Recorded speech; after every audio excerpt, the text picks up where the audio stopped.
The Adventures of Pinocchio by C. Collodi, translated by Carol Delachiesa. Chapter 9. Pinocchio sells his ABC book to pay his way into the marionette theater. See Pinocchio hurrying off to school with his new ABC book under his arm. As he walked along, his brain was busy planning hundreds of wonderful things, building hundreds of castles in the air. Talking to himself, he said, "In school today I'll learn to read, tomorrow to write, the day after tomorrow I'll do arithmetic, then clever as I am, I can earn a lot of money. With the very first pennies I make, I'll buy father a new cloth coat. Cloth, did I say? No, it shall be of gold and silver with diamond buttons. That poor man deserves it, for, after all, isn't he in his shirt sleeves because he was good enough to buy a book for me? On this cold day, too. Fathers are indeed good to their children."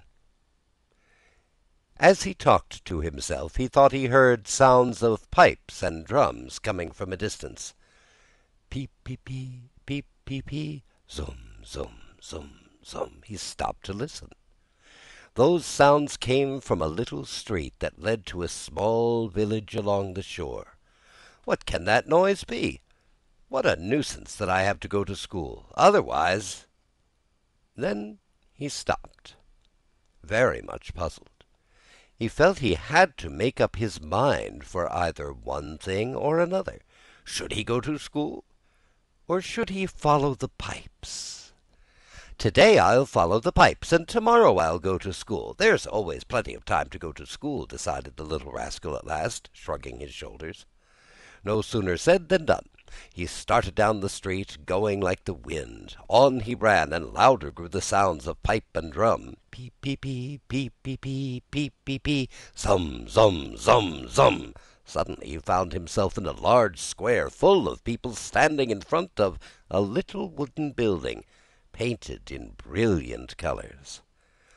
"What is that house?" Pinocchio asked a little boy near him.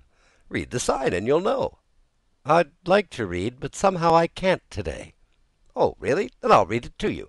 Know then that written in letters of fire I see the words Great Marionette Theater." "When did the show start?" "It's starting now." "And how much does one pay to get in?" "4 pennies."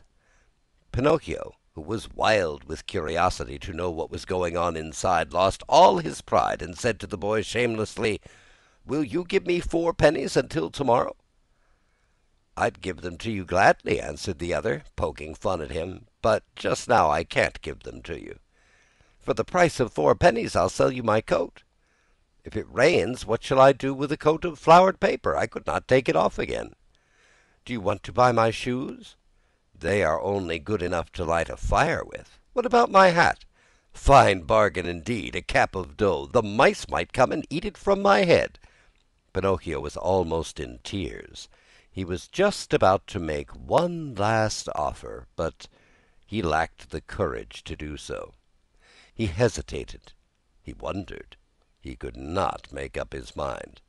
At last he said, "Will you give me 4 pennies for the book?" "I am a boy, and I buy nothing from boys," said the little fellow, with far more common sense than the marionette. "I'll give you 4 pennies for your ABC book," said a rag picker who stood by.